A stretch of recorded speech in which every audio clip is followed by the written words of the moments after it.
Kutoka chumba cha uchambuzi wa soka SME Sporting, huu ni mkiki wa soka, nami Nurdin Chapu.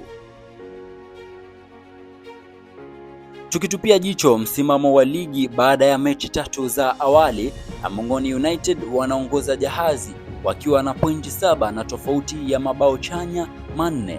Rofa FC wanawafuata kwa karibu katika nafasi ya pili wakiwa na pointi 7 pia.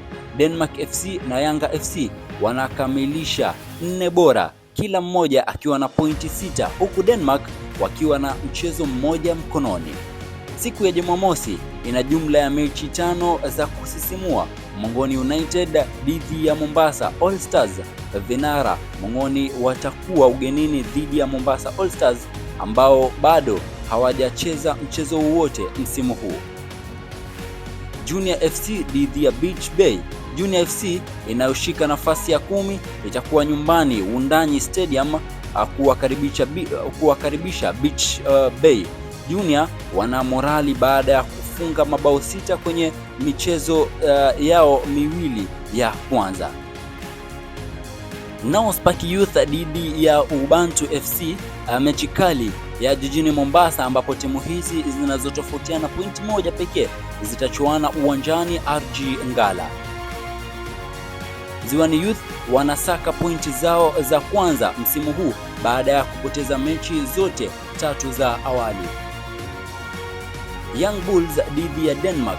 Denmark FC inayoshika nafasi ya 3 inasafiri hadi Malindi High kutafuta pointi 3 ili kukamata uskani wa ligi. Burudani inaendelea Jumapili kwa mechi nyingine 5 muhimu. Yanga dhidi ya Denmark. Hii itakuwa mechi ya pili kwa Denmark ndani ya wikendi moja, wakichuana na Yanga FC ambao wapo nafasi ya 4 kwa pointi 6. Good Hope inayoshika nafasi ya 6 inawakaribisha Inter Dabaso kule Hadija Primary, huku wageni bado wakisaka ushindi wa kwanza. Red Stars wakiwa na pointi 4 watakuwa nyumbani Rabai wakiwakaribisha Kisumu Ndogo ambao wapo nafasi ya 5 kwa pointi 5. Simba wa Samburu Soccer Club wanatafuta ushindi wa pili nyumbani Samburu Kasarani dhidi ya vijana wa Matano Mane. Samba Boys dhidi ya Beach Bay saa 5 asubuhi kule Maungu. Samba Boys watakuwa wanatafuta ushindi wao wa kwanza baada ya kuanza msimu kwa kusuasua.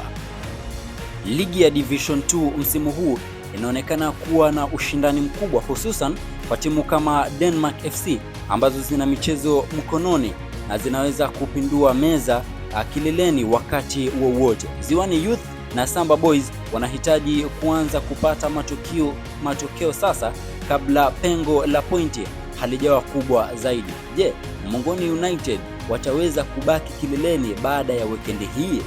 Niandikie utaratibu wako hapo chini kama kawaida. Kutoka chumba cha uchambuzi SME Sporting, mimi ni Nurdin Chapu.